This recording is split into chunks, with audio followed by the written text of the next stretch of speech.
ಹಬ್ಬ ಮುಗಿದ ಹೊತ್ತಾರೆ ಎದ್ದು ಕೂತ ಕಿಟ್ಟಿಗಿನ್ನೂ ಹಬ್ಬದ ಸಂಭ್ರಮ ಮುಗಿದಿಲ್ಲ. ಆಗಲೇ ಸ್ಕೂಲಿಗೆ ಹೋಗುವುದು ಅಂದರೆ ಕಿರಿಕಿರಿ. ಹೇಗಾದರೂ ತಪ್ಪಿಸಿಕೊಳ್ಳಲು ನೆಪ ಹುಡುಕುತ್ತ ಮುಖ ತೊಳೆಯದೆ ಓದುವವನ ಹಾಗೆ ಪುಸ್ತಕ ಹಿಡಿದು ಕೂತ. ಚಾವಡಿ ಮನೆ ನಾಗಿ ಸ್ಕೂಲಿಗೆ ಹೊರಟು ಬಂದಳು. ಕಿಟ್ಟಿಗೆ ಕಷ್ಟಕ್ಕಿಟ್ಟುಕೊಂಡಿತು. ಏನು ಮಾಡುವುದು? ಅಷ್ಟರಲ್ಲಿ ಮಾವ, ಒತ್ತಾಯ್ತು ಹೋಗೋ ಕಿಟ್ಟಿ ಎಂದರು. ದಿನವೂ ನಾಗಿ ಬಂದ ಮೇಲೆಯೇ ಕಿಟ್ಟಿ ಹೊರಡುವುದು. ಬೇರೆ ದಾರಿ ಕಾಣದೆ ಎದ್ದು ಮುಖ ತೊಳೆದು ಬಂದು ಒಂದಿಷ್ಟು ತಿಂದು ಹೊರಟ. ಅತ್ತೆ ಕಿರುಮನೆಗೆ ಕರೆದು ಉಳಿದ ಬತ್ತಾಸು ಸಕ್ಕರೆ ಕಡ್ಡಿ ಜೇಬಿಗೆ ತುಂಬಿದರು. ಕಿಟ್ಟಿ ಮತ್ತೆ ಗೋಡೆ ಬೀರುವಿನ ಬಾಗಿಲು ಬಿಚ್ಚಿದ. ಲೆಕ್ಕ ಮಾಡಲಾಗದಷ್ಟು ಸಾಮಾನುಗಳ ರಾಶಿ. ಮೆಲ್ಲಗೆ ಅದರೊಳಗಿನಿಂದ ಕಡ್ಡಿ ಪೊಟ್ಟಣ ತೆಗೆದ. ಅದರೊಳಗಿದ್ದ ಜೀವ ಬದುಕಿದೆಯೋ ಇಲ್ಲವೋ ಅಂತ ನೋಡಿದ. ಹಬ್ಬದ ಸಿರಿಯಲ್ಲಿ ಮೊನ್ನೆಯಿಂದ ಅದು ಮರೆತೇ ಹೋಗಿತ್ತು. ಮಿರಿಮಿರಿ ಮಿಂಚು ತಲೆಯ ಹಸಿರು ರೆಕ್ಕೆಗಳ ಒಣದುಂಬಿ ಅಂಗೈ ಮೇಲೆ ಇಟ್ಟಾಗ ಅದು ತಲೆ ಕೆಳಗಾಗಿ ಅದ್ದರೂ ಒಂದು ಕಾಲನ್ನು ಅಲ್ಲಾಡಿಸದೆ ಸೆಟೆದುಕೊಂಡಿತ್ತು. ಸತ್ತಿದೆ ಅಂತ ನಿರ್ಧರಿಸಿದ ಕಿಟ್ಟಿ ಅದನ್ನು ಆಚೆಗೆಸೆದು ಬಿಡಲು ಹಾಗೆ ಕೈಯಲ್ಲಿ ಹಿಡಿದು ಬಾಗಿಲು ಮುಚ್ಚಿದ. ಮಂಚದ ಹತ್ತಿರ ನಿಂತಿದ್ದ ನಾಗಿಯ ಕಡೆ ದುರುಗುಟ್ಟಿ ನೋಡಿದ. ಮಾವ ತಿರುಗಿ, ಒತ್ತಾಯ್ತಲ್ಲೋ ಕಿತ್ಸೆ ಎಂದರು. ಜಡ್ಡುಗಟ್ಟಿದ ಚೀಲ ಹೆಗಲಿಗೇರಿಸಿ ಮತ್ತೆ ನಾಗಿ ಕಡೆ ಹಲ್ಲು ಕಚ್ಚಿ ನೋಡಿದ್ದೆ ಹೊರಟ. ಸಂಜೆ ಸ್ಕೂಲು ಬಿಟ್ಟಾಗ ಮೋಡ ಕವಿದುಕೊಂಡಿತ್ತು. ಸಣ್ಣಗೆ ಗುಡುಗು. ಹೊಸೂರ ಅಂಕದ ಬೇವಿನ ಮರ ದಾಟುತ್ತಿದ್ದ ಹಾಗೆ ಗೌವಳ್ಳಿ ಹುಡುಗರೆಲ್ಲ ಮಳೆ ಬರುತ್ತದೆಂದು ಓಡತೊಡಗಿದರು. ಕಿಟ್ಟಿ ನಾಗಿಗೆ, ನಾವೂ ಓಡದ ನಾಗಿ ಎಂದ. ಆಗಲಿ ಅಂದ ನಾಗಿ ಕಿಟ್ಟಿ ಜೊತೆ ಲಂಗ ಎತ್ತಿ ಹಿಡಿದು ಓಡತೊಡಗಿದಳು. ಓಡುತ್ತಿದ್ದ ಹಾಗೆ ಲಂಗ ಕಪ್ಪಡಿಸಿ ರಪ್ಪನೆ ಬಿದ್ದುಬಿಟ್ಟ ನಾಗಿಯ ಮಂಡಿ ತರಚಿತು. ಕಿಟ್ಟಿ ಅದಕ್ಕೆ ಉಗುಳು ಸವರಿ ಮತ್ತೆ, ಮೆಲೈ ಓಡದ ಎಂದ. ತಲೆ ಮೇಲೆ ದಪ್ಪ ದಪ್ಪ ಮೋಡಗಳು ದಡಗುಟ್ಟುತ್ತಿದ್ದುವು. ಹೊತ್ತು ಮುಳುಗಿಬಿಟ್ಟಂತಾಗಿತ್ತು. ಅಮ್ಮನ ಹುಣಿಸೆ ಮರದ ಹತ್ತಿರ ಬಂದಾಗ ನಾಗಿ ಹಾದಿ ಪಕ್ಕದ ಪೊದೆಯ ಮೇರೆಗೆ ಹೋಗುತ್ತಾ, ಕಿಟ್ಟಿ ವಸಿ ಅತ್ತಾಗೆ ತಿರಿಕಳೋ ಎಂದು ಲಂಗ ಎತ್ತಿ ಕೂತಳು. ಕಿಟ್ಟಿ ಕುತೂಹಲದಿಂದ ಅವಳ ಕಡೆಗೆ ಕದ್ದು ಕದ್ದು ನೋಡುತ್ತಿದ್ದವನು ಅವಳು ಇನ್ನೇನು ಮೇಲೇಳಬೇಕೆನ್ನುವಷ್ಟರಲ್ಲಿ ಜೋರಾಗಿ, ನಾಗಿ ಆವು ಆವು ಎಂದು ಕೂಗಿದ. ದಿಢೀರನೆ ಎದ್ದು ಓಡಿ ಬಂದ ನಾಗಿ, ಎಲ್ಲೋ ಕಿಟ್ಟಿ ಎಂದಳು ತುಂಬಾ ಗಾಬರಿಯಾಗಿ. ಕಿಟ್ಟಿ ಕಿಸಕ್ಕನೆ ನಗುತ್ತಾ, ಥಾ ನಿನ್ನ ಬರೀ ಪುಕ್ಲು ಕಣೆ ಸುಮ್ಸುಮ್ಮಕೆ ಹಾವು ಅಂದ್ರೆ.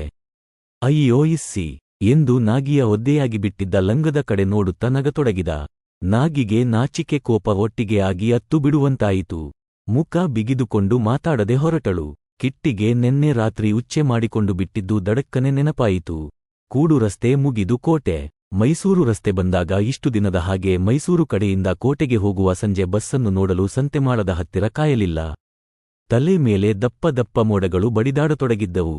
ಜೋರಾಗೊಮ್ಮೆ ಗುಡುಗಿದಾಗ ಇಬ್ಬರು ಬೆಚ್ಚಿದರು. ಹನುಮಂತರಾಯನ ಗುಡಿ ಹತ್ತಿರ ಬರುತ್ತಿದ್ದಂತೆ ಸಣ್ಣ ಸಣ್ಣ ಹನಿ ಸಿಡಿಯತೊಡಗಿದವು. ಸಂಜೆ ಮಬ್ಬು ಕವಿಯುತ್ತಿತ್ತು. ಕಿಟ್ಟಿಗೆ ಹಠಾತ್ತನೆ 3 ದಿನದ ಹಿಂದೆ ಗುಡಿಯ ಹಿಂದೆ ಕಾರೆಗುತ್ತಿಯಲ್ಲಿ ಎಡೆಕಟ್ಟಿದ್ದ ಕಾರೆಹಣ್ಣು ನೆನಪಾಗಿ ನಾಗಿಗೆ ಹೇಳಿದ. ನಾಗಿ, ಚೆನ್ನಾಗಿ ಎಣ್ಣಾಗುಟ್ಟಿರವೆ ಅಲ್ವ ಕಿಟ್ಟಿ ಅಂದಳು.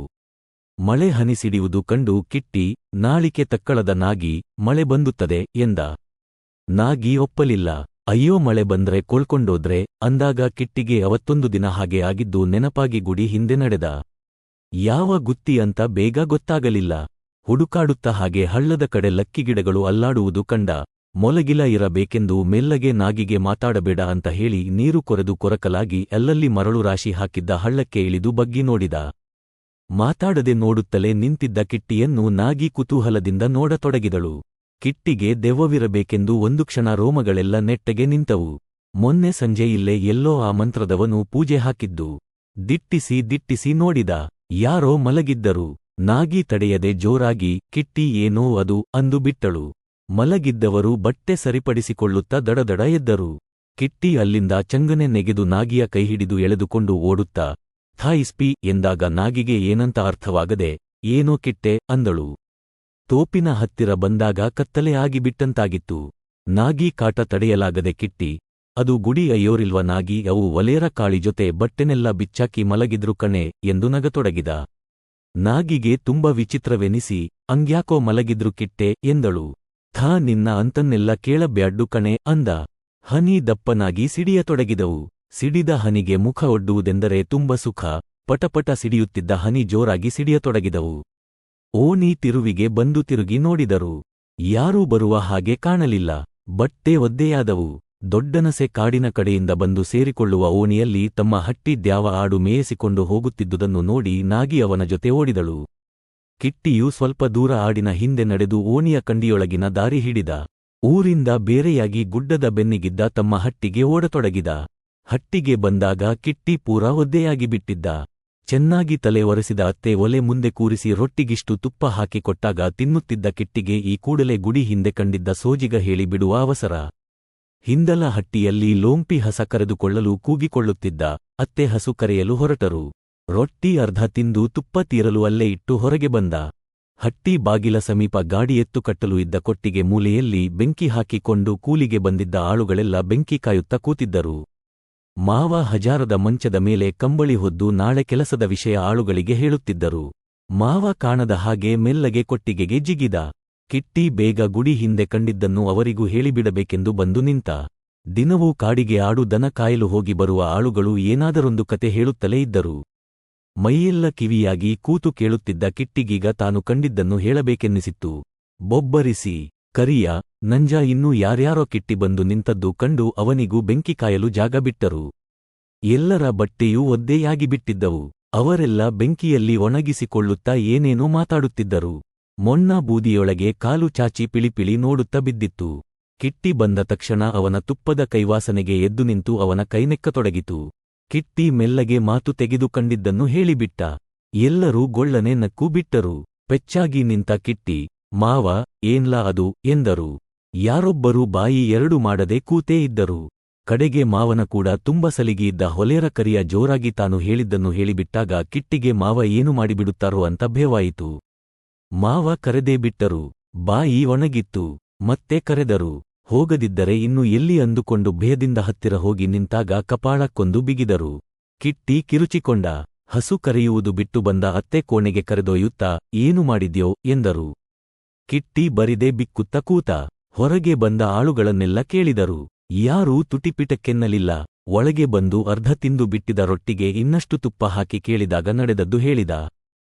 ತಾನು ಹೇಳಿದ್ದು ಕಂಡು ಅತ್ತೆಯೂ ನಕ್ಕದ್ದು ಕಿಟ್ಟಿಗೆ ಖುಷಿಯಾಯಿತು. ಹಳ್ಳದೊಳಗೆ ಅವರು ಅಂಗ್ಯಾಕೆ ಮಲಗಿದ್ದರು ಅಂತ ಅತ್ತೆಯನ್ನೇ ಕೇಳಬೇಕೆಂದು ಯೋಚಿಸಿದ್ದ ಕಿಟ್ಟಿ. ಅಷ್ಟರಲ್ಲಿ ಅತ್ತೆ ಅದೆಲ್ಲ ಯಾರತ್ರಾನೂ ಏಳಬ್ಯಾಡದು ಕಿಟ್ಟಿ. ಪೋಲಿ ಅಂತಾರೆ ಎಂದಾಗ ಕಿಟ್ಟಿ ಯಾಕೆ ಅಂದ. ಕಿಟ್ಟಿಗೆ ಏನೂ ಉತ್ತರ ಕೊಡಬೇಕೋ ಹೊಳೆಯದೆ, ನೋಡಪ್ಪ ಒಳ್ಳೆವು ಅಂದ್ರೆ ಅಂಥದೆಲ್ಲ ಮಾತಾಡಬ್ಯಾಡದು. ಆಯ್ತು ರೊಟ್ಟಿ ತಿನ್ನು ಅಂದರು.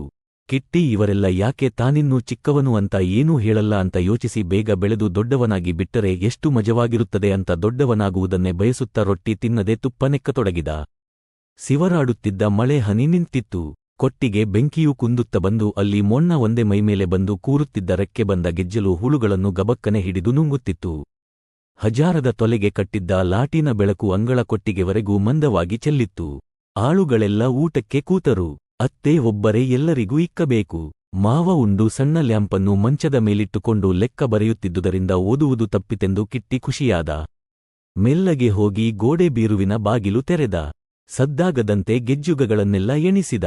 20 ಒಡ್ಡಿಯಾಗಿದ್ದವು. ಆಯಿತವಾರ ಯಾವತ್ತು ಅಂತ ಯೋಚಿಸಿದ. ದರಿದ್ರದ ಸ್ಕೂಲಿಗೆ ಒಂದೇ ದಿನ ರಜಾ. ಶನಿವಾರವೂ ಅಷ್ಟೊತ್ತು ಹೋಗಲೇಬೇಕು. ಅವತ್ತೇ ತೋಟದಲ್ಲಿ ನಳ್ಳಿ ಹಿಡಿಯುವುದು, ಹಕ್ಕಿ ಹಿಡಿಯಲು ಸಿಡಿಯೊಡ್ಡುವುದು, ಎಮ್ಮೆಗುಂಡಿಯಲ್ಲಿ ಈಜಾಡುವುದು, ಹೀಗೆ ಏನೇನೋ ಮಾಡಬೇಕಾದ್ದನ್ನೆಲ್ಲ ಯೋಚಿಸುತ್ತ ನಿಂತ. ಉಂಡು ಎದ್ದ ಆಳುಗಳೆಲ್ಲ ಅಂಗಳದ ಕಲಗಚ್ಚಿನ ದೋಣಿಯಲ್ಲಿ ಕೈತೊಳೆಯುತ್ತಿದ್ದಾಗ 3-4 ಜನ ಬೀದಿ ಕದ ನೂಕಿ ಗೌಡ್ರೆ ಎಂದು ಕೂಗಿದ ಕೂಡಲೇ ಮೊಣ್ಣ ಆರ್ಭಟಿಸುತ್ತ ಓಡಿತು. ಬುಂಡೆ ಮಾದನ ಸದ್ದು ಕೇಳಿ ಬಾಲ ಮುದುರಿಕೊಂಡಿತು. ಅವರೆಲ್ಲ ಅಂಗಳಕ್ಕೆ ಬಂದು ನಿಂತು ಮಾವನಿಗೆ ನ್ಯಾಯ ಅದೆ ಚಾವಡಿತಕ್ಕೀಗಲೇ ಬದ್ದೇಕಂತೆ ಎಂದರು. ಬುಂಡೆಮಾದ ಆಗ್ಲೇ ಕೆರೆ ಅಟ್ಟಿ ಬುದ್ಧಿ ಅವು ದೊಡ್ಡಗೌಡ್ರು ಎಲ್ಲಾರೂ ಬಂದುಟ್ಟವರೆ ಅಂದ. ಕಿಟ್ಟಿಗೆ ಚಾವಡಿ ನ್ಯಾಯ ಅಂದರೆ ಸಾಕು ಹಾರಿಬಿಡುತ್ತಿದ್ದ. ತಮ್ಮ ಹಟ್ಟಿಯಲ್ಲಿ ಜೀತಕ್ಕಿದ್ದ ಬುಂಡೆಮಾದ ಈ ವರ್ಷ ಜೀತ ಬಿಟ್ಟು ಕುಳುವಾಡಿಯಾಗಿ ಬಿಟ್ಟಿದ್ದ. ಅವನು ಅಂಗಳದ ಕಂಬಕ್ಕೆ ಹೊರಗಿ ನಿಂತಿದ್ದ ಕರಿಯನ ಜೊತೆ ಏನೋ ಪಿಸುಗುಟ್ಟುತ್ತಿದ್ದ. ಮೊನ್ನೆ ದೊಡ್ಡ ನಿಂಗಣ್ಣನ ಪಿಲ್ಲಿ ಅಗಸರ ಚಿಕ್ಕಿ ಹಟ್ಟಿಗೆ ನುಗ್ಗಿ ಬಿಟ್ಟಿದ್ದ ಅಂತ ಅವನಿಗೆ ಮಾವ ನಾಕು ಬಿಗಿದಾಗ ಪಾಪ ಎಂದುಕೊಂಡ ಕಿಟ್ಟಿಗೆ ಮಾತುಮಾತಿಗೂ ನಗಿಸುವ ಕಲಾಯಿಸಾಬಿಗೂ ಅವತ್ತು ಯಾಕೋ ಹೊಡೆತ ಬಿದ್ದಾಗ ಅವನು ತಪ್ಪಾಯ್ತು ಮಾಸ್ವಾಮಿ ಅಂತ ಎಲ್ಲರ ಕಾಲಿಗೂ ಬೀಳುವಾಗ ನಗು ಬಂದು ಬಿಟ್ಟಿತ್ತು. ಮೆಲ್ಲಗೆ ಚಾವಡಿಗೆ ಹಾರಿ ನಾಗಿ ಮನೆ ಜಗುಲಿ ಮೇಲೆ ಕೂತು ಇವತ್ತಿನ ನ್ಯಾಯ ನೋಡಬೇಕೆಂದು ಆಗಲೇ ಸಿಳ್ಳನಿಗೆ ಪಿಸುಗುಟ್ಟಿದ. ಮಾವ ಲೆಕ್ಕದ ಪುಸ್ತಕಗಳನ್ನು ಜೋಡಿಸಿಟ್ಟ. ಏನ್ನ ಮಾದ ಇವತ್ತೆಂತದಂತ್ರ ನ್ಯಾಯ ಎಂದು ಗಳದ ಮೇಲಿದ್ದ ಚೌಕ ಹೆಗಲಿಗೆ ಹಾಕಿ ತೊಲೆ ಸಂದಿಯಲ್ಲಿದ್ದ ಬ್ಯಾಟರಿ ಹಿಡಿದು ಹೊರಡುತ್ತಾ ಮಾತೆ ಆಡದಿದ್ದ ಮಾದನಿಗೆ ಮತ್ತೆ ಎಂತದಂಡ್ಲ ಎಂದರು. ಮಾದ ಅಂಜುತ್ತ ಅದೇ ಕಣಪ್ಪ ನಮ್ಮೇರಿ ಗಡಿಗೆ ಸುಬ್ಬನ ಎಂಟ್ತಿದ್ಯಾವಿ ವಸಿ ಅಂಗ ಅಲ್ಲವ ಅವಳುವೆ ಎಂದು ಇನ್ನೇನೋ ಹೇಳುತ್ತಾ ಆಚೆ ಹೋದ ತಕ್ಷಣ ಕಿಟ್ಟಿ ಅತ್ತೆಯ ಹತ್ತಿರ ಮೆಲ್ಲಗೆ ಅತ್ತೆ ನಾಗಿ ಅಟ್ಟಿ ಹೋಗಿ ಬತ್ತೀನಿ ಎಂದ. ಕಮಲಮ್ಮ ಕಿಟ್ಟಿ ಕಡೆ ತಿರುಗಿ, ಮಳ್ಳ ನಂಗೊತ್ತಿಲ್ವೇನೋ ಚಾವಡಿ ಹತ್ರ ಏನಾರೆ ಅದೇ ಅಂದ್ರೆ ಸಾಕು. ಓಗ್ಲಿ ಇವತ್ತು ಅಲ್ಲೇ ಬ್ಯಾಡ, ಏನೇನೂ ಕೆಟ್ಟದೆಲ್ಲ. ಮಾತು ಮುಗಿಸುವ ಮುಂಚೆ ಕಿಟ್ಟಿ ಸೀರೆ ಜಗ್ಗುತ್ತಾ ಓಯ್ತೀನಿ ಎಂದು ಕಾಡತೊಡಗಿದ. ಕಡೆಗೆ ಮಕ್ಕಳಲ್ಲವ ಅಂತ ಸಿಳ್ಳನ ಜೊತೆ ಮಾಡಿ ಕಳಿಸುತ್ತಾ ಬೇಗ ಬಂದ್ಬುಡಿ ಎಂದರು.